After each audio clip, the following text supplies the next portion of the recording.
Hi,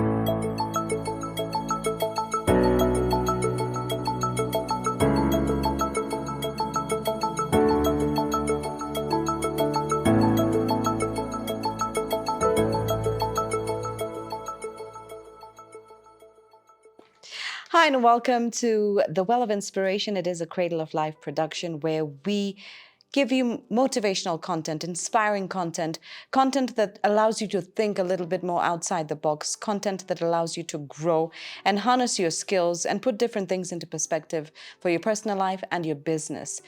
If it's your first time here on The Well of Inspiration, right here on the Cradle of Life Productions, make sure you hit that subscribe button on our YouTube channel. Don't forget to hit the notification so every time we release new content, you are first to see it. Don't forget that we have The Well of Inspiration having its own platforms, and that is www.wellofinspiration.com. That is the website. You can find The Well of Inspiration on Instagram, on Facebook, and you can find out more about The Well of Inspiration through the website by chatting with Wellington, who joins me again for another episode. Hi, Wellington.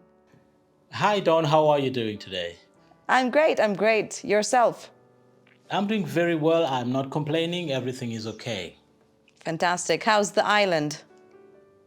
The island is good as always, taking it nice and easy. Fantastic, fantastic stuff. All right, for our viewers this brand new week, tell them what we are talking about on the Well of Inspiration. What do you have in store? You know what? Today I want us to just recognize and remember that all of us, when we come into this world, we are born naked, ignorant, and speechless. We come into this place with literally nothing, right? Which means to say that everything that we know, everything that we are able to do, every word we are able to say is something that we have actually learned over time. Okay, we've gone through the process of learning that has given us the skills that we're using today, that allows us to engage the way we are engaging today in the different ways we engage, be it communicating, be it working, be it expressing ourselves in different ways. All this comes as a product of learning. But now the question is, we learn, but who teaches us how to learn? Some things happen naturally, but there are certain things that I believe that we should take some time to figure out how to learn effectively, especially when we're going into vocations and we're trying to advance our education. Many times we have to figure out what are the best ways to learn if we're going to do it effectively. So today I want us to explore some ideas and consider what we can do if we're interested in learning effectively. And I know that many of us, as we work on our goals and our dreams, we are always called upon to learn new things, to discover new places, to discover new elements, new things in the world, in the universe, that will lead us to achieving whatever goal it is that we have set for ourselves. But how do we then learn effectively? That's what I want us to talk about today. Fantastic, Wellington. There are different things I think we can learn from this episode. Learning effectively, what we can put in place to actually secure that what we want to see as the results actually come to fruition. Absolutely, absolutely. So the question is this: what does it take for one to move from a place of complete ignorance to a place of reasonable competence? Okay, what does it take? In some cases, we need to move from ignorance to even expertise. What does it take? Now, as I was reading around this particular topic, I came across the famous 10,000 hour rule, which was made popular by Malcolm Gladwell through his book Outliers. We have been taught by Malcolm Gladwell about this 10,000 hour rule, which says that if you perform a particular task continuously for a period of 10,000 hours, practicing a craft, whatever it is you're doing, you become an expert in that particular area. Now I was looking at this and I was thinking, 10,000 hours can come easily to about 10 years of continuous working. Now, who has this kind of time? Many of us, we are in places where we are making a comeback after making mistakes. We're in places where we are discovering new territories, and we are at a certain age where we really don't have the time to give 10,000 hours dedicated to a particular craft. The question is there any hope for us? Or are we now stuck? Should we now just forget and say, okay, we're too late for this, no point in starting, or what do we do? This is the question that I kept pondering on, and I kept wondering, am I too late for certain tasks? Or should I still try and see how far I can go? I know someone might be listening this morning who may be thinking, okay, what about me? I'm so many years old, I don't have much time left, but I want to learn to do something new. Do you still have time? Is it still possible for you to achieve some level of competence in that particular craft if you no longer have the 10,000 hours that are needed, so to speak, to be able to become an expert? Now, my thinking is this: while this research is valid, this research has studied people who are extremely talented in a particular area, people who are experts who started in a particular craft at a very young age. The book Outliers talks about people who are given certain opportunities from a young age to be able to perform in a particular craft, and then they become so good at it, they become so skillful, so talented, so much that they become dominant in the world in that particular craft. So my thinking is, maybe it is not the end for me and you, people who are ordinary, who probably have done other things and still want to explore other areas of life, other areas of opportunity that we might come across. I believe there is time. If you and I are able to at least put some effort into some dedicated effort into a particular craft with a heart to do it and a vision and a conviction to actually make it happen, we also have a chance. But our challenge is to discover how we can effectively do this. And that's what I would like us to talk about. Wow, Wellington, fantastic stuff. And I think we all have the time to do it. I think that the question is, are you ready to take the time to do this? Are you ready to actually go through this different steps and learn more about your craft or what it is you're looking into to actually take that time to do it? And like we said in so many episodes, time is not your friend, but you can utilize it now and actually work from now until where you need to go. And be very effective in it. Absolutely. Absolutely. All right, Wellington, let's talk about this. Tell us how we can learn effectively. Give us the different things that we can actually do to implement this for ourselves. Okay, so look, if we are to move from knowing or from knowing nothing to becoming really good at a particular subject, there are certain things that I believe we can do. So I came across a research by a gentleman called Josh Kaufman, who gave me, I believe, what I would consider to be the best news ever. Okay, and this is basically telling us that it might only take about 20 hours for you to move from knowing completely nothing to becoming reasonably competent at a particular subject. It could be playing the guitar, it could be playing the piano, it could be writing, it could be poetry, whatever it is. If you dedicate enough time, this gentleman thinks about 20 hours, according to his research, you will get some level of competence. Now, understand this, that I'm not talking about expertise, I'm talking about reasonable competence. Okay? And how can we then do this to be able to move to a place of reasonable competence? Number one, we want to be very deliberate in making the decision on what we want to work on. You see, if you have not made the choice as to what you really want to work on, you may be swayed between one thing and another. And in the process, you lose the time that may be used in developing the skill that you really want to achieve. Okay, so you've got to come to a point where you actually pinpoint what it is you want to do and then move towards what I call targeted performance. If you work towards targeted practice leads to targeted performance. Towards that goal, you want to be working towards a specific targeted goal, a goal that you have made a conscious choice that you want to work on. That process of working, of identifying something and committing to dedicate time is something that needs to happen with you before you even get started working on your goal. Identify what it is you really want to do. That's very critical. The second thing is you also want to study the skill that you want to acquire.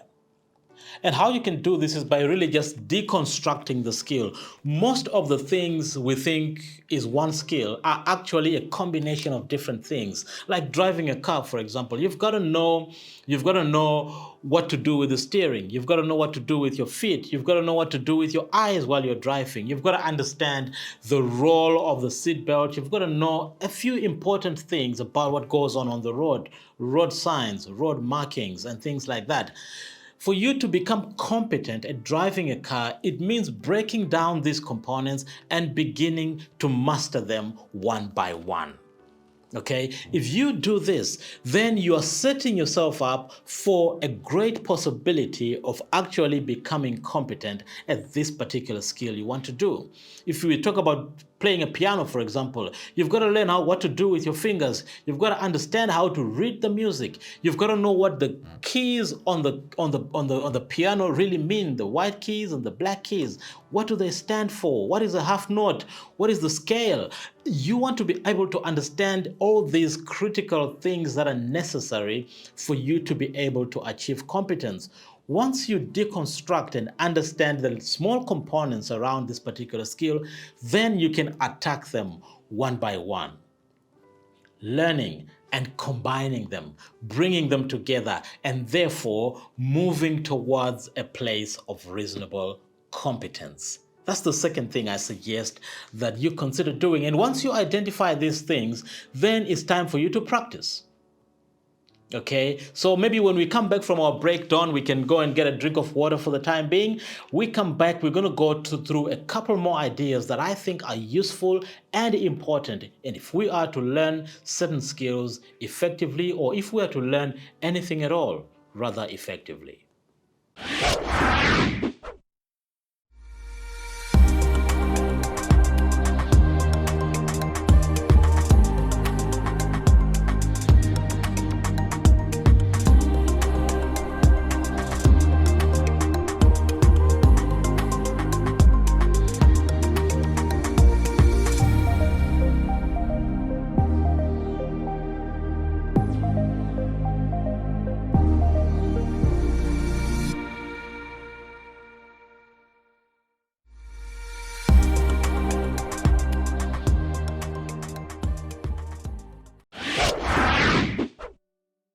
How to learn effectively is today's subject on the Well of Inspiration, and Wellington has told us quite a number of things. Now, going over my notes, yes, I do take notes. He talks about us coming into the world. We come into the world, we are naked, we're ignorant, and we are speechless. But we learn. As you grow, you learn different things. You learn how to crawl, you learn how to walk, you learn how to talk. But the question is, are you learning effectively? Who has taught you certain things? Are you taking it upon yourself to learn effectively? Now, the question is, how do we do that? How do we learn effectively? Now, Wellington has gone from telling us from knowing nothing to knowing something. He says it takes about 20 hours to be reasonably good at something. He's also talked about the different things that you can put in place, being deliberate being one of those things. The second one is deconstructing the skill. Taking it apart, seeing what is involved in that skill, what it takes to actually perform that task when you want to have that skill set. Wellington, what else can we do? You know what, I like the idea of deconstructing the skill. I was talking to a golfer recently, and the golfer was telling me about how they learn how to drive off the tee and how to putt on the green and things like that, the chipping and so on. And I was like, wow, when you look at golf, you might just think it's people just hitting the ball and it goes in one direction and, they just follow it. But that's not the case. They actually have some specific elements they pay attention to as they are practicing their art. So I think it's the same thing with everything. So we have to get down to deconstructing it, understanding it. Now, when it comes to deconstructing it, once you identify the parts that make up the skill, now you have to go into a period of research. where you now discover what is needed for you to achieve competence in those reasonable small areas of the skill. Okay, you've got to work on that. Research, find information, discover the elements that need to come together for you to be able to execute on the skill with confidence and with competence. You've got to go through some research, study, find courses, get a coach. Learn from someone who's got more experience. Learn from, someone who's retired, who used to play the sport, or who used to play the role you want to play now, that you want to understand. Learn from those people. And with this research, take notes, understand what you're doing, and then you can go in and try to practice those things that you're learning.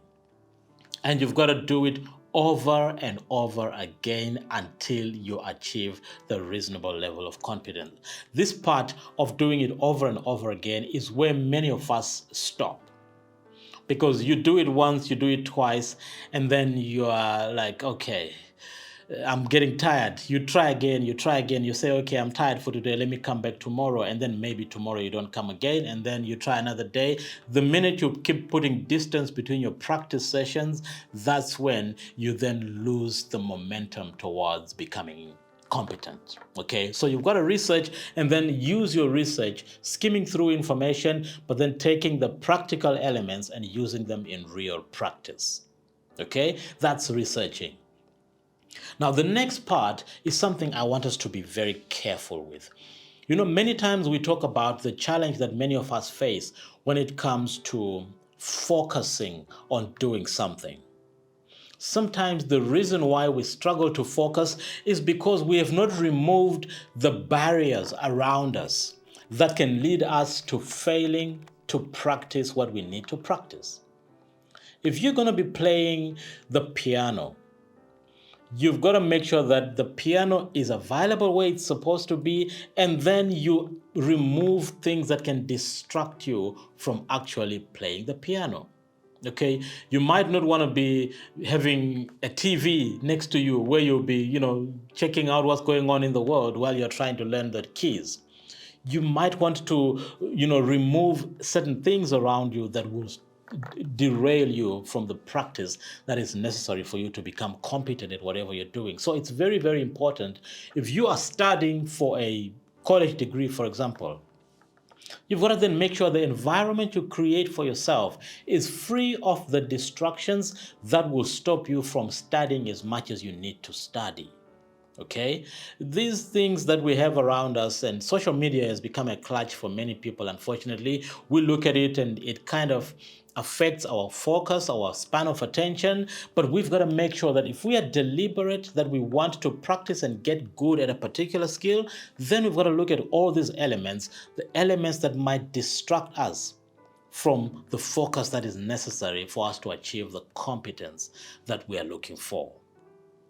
Wellington, I do agree with this. And I think, just quickly going back to the researching, I think this is the one thing that actually puts the people who succeed aside from the people who don't, because those who succeed actually keep pushing themselves and keep going further. They keep being deliberate on actually learning those different things that they need to learn within the research, and also removing those barriers, ensuring that nothing is coming between them and what they want to achieve. They've blocked all those things out. They know what is their downfall. They know the different things that can come into play and disrupt whatever they need to do to get to where they're going. So they ensure those two things are really priority on their list. They do their research. They never stop learning. They make sure that they block themselves from those barriers. They take those barriers out of the way and do what they need to do. 100%. And we were talking about removing barriers. One of the things that I was speaking to a music teacher recently, and he was telling me, it's so much easier to practice playing the guitar if you keep the guitar inside, close by, so that at any given time you can pick it up and try a little something. Instead of you parking the guitar in the garage and then you only see it when something goes wrong and you want to go check out what's going on in the garage. Okay, so creating this environment that allows you to learn the skill and put in the hours that are necessary, because 20 hours doesn't have to be 20 hours continuous. There may be 1 hour today, 1 hour tomorrow, 30 minutes today, 30 minutes tomorrow, just building up as long as you continue practicing. In many cases, they actually say just 15 minutes working on a particular skill every single day is enough to get you to a reasonable level of competence. Now, sometimes committing the 20 hours that is needed is not an easy task. Life gets in the way. Things happen that you did not expect, and you often find yourself finding excuses for not attending to what you're supposed to attend for you to get the reasonable competence that you need. So it is important that as you start working on a skill and learning something new that you've never learned before, you actually make a commitment in advance. Pre-commit the 20 hours and say, for the next 6 months, every day or every other day, I'm dedicating 30 minutes or 1 hour to this particular task, and then be disciplined enough to make sure that this happens without fail. Okay, anyone who needs you at that particular time, unless it's a terrible emergency, they should respect the fact that you've dedicated time to a particular thing that is important to you and that you really need to work on. Once you make this commitment, psychologically you've made a commitment. Now you want to live up to it. What I suggest is that you also have somebody to be accountable to. You've got the commitment, but who is going to be monitoring you that you are keeping your commitment? Who are you reporting to that you are keeping the commitment? You've got to have someone you trust, someone who supports you in your goals and your dreams. That person is the one you must rely on to be helping you to keep on track, to make sure that the discipline needed to keep your commitment to yourself is actually practiced, and then you actually do what you're supposed to do. Once you get through this, my friend, you will realize that at the end of it all, it did not take you that much time to learn the skill. Why? Because you were able to discover the best ways to do it and you did it effectively. Wellington, this is fantastic stuff. And, for those who are watching this today, I do hope that you are taking your own set of notes. Just quickly going over some of Wellington's work for today. How to learn effectively. 1, be deliberate. Make sure you're being deliberate. Know what you want to do and go for that. 2, deconstruct the skill. Take it apart. See all the pieces that make that skill work. What makes it work? 3, researching. Learn, learn, learn. Don't give up. Keep going. Go with the research. Learn all the different things that you need to know about that skill. 4, remove the barriers. Anything that is a distraction for you to get that skill, to get to where you want to go, make sure that you remove those barriers, put them on the side. And 5, pre-commitment. Put yourself in check. Be accountable and have somebody who's actually going to be with you, walk the journey with you, support you, and ensure that you are doing what you need to do. Wellington, this is some great stuff. It's powerful. And I think it's more powerful once we start actually learning effectively. Once we start putting those things into place is when you see the magic actually unfolding before you. 100%. As you get better at the skill, you feel more confident, you feel good about yourself, and you want to do it more and more. And that also is very fulfilling for you as a person. Okay, so it's very recommended that we take a strategic way to do the things that we want to do. Look, my friends, to learn something takes strategic effort. You've got to take strategic effort, get the right information, create the right environment, bring the right people on your team to be able to help you to move towards the learning and the competence that you need. Whatever it is you're wishing to do, whatever it is you've set your goal to achieve, don't worry about not knowing anything about it now. Don't worry about your inability now, because you have the potential to turn whatever you're dealing with now into a potential success story by simply dedicating strategic effort into doing the things that you're supposed to do. And like I said, if you were to go for minimum 20 hours of consistent practice, doing the right things with the right information, with the right people on your team, you will absolutely achieve competence. Wellington, thank you so much. This is some great stuff. It's empowering. And for those who are watching, if you have any questions, if there's something in here that you didn't understand, or if there's something within this episode that you want Wellington to cover, we can always cover it on another subject. Send us a message. You can comment below. Don't forget, hit that subscribe button. We have content that has been flowing since the beginning of 2020. Go through it. There are different things that you can learn from the different episodes that Wellington has put out there for you. Make sure you leave your comments. If you have any questions, don't forget to hit that notification bell and do subscribe. Follow Well of Inspiration. They do have a website, www.wellofinspiration.com, and Wellington will answer any questions that you might have. Wellington, before we wrap it up, any final word that you have for the viewers today? Well, I just want to say to you guys, you've got the power to transform your situation. You've got the power to learn anything you want to learn and to learn it effectively to a point of competence. Pay attention to what you're doing. Do it the right way, learn effectively, and my friend, I wish you tremendous success in whatever goals you've set for yourself, and I know with the right strategy, the right information, with a good team on your side, you will indeed achieve success. Fantastic. Wellington, we wish you all the success as well, and I wish you a fantastic week. Thank you so much, Dawn. All the best for you as well. Thanks.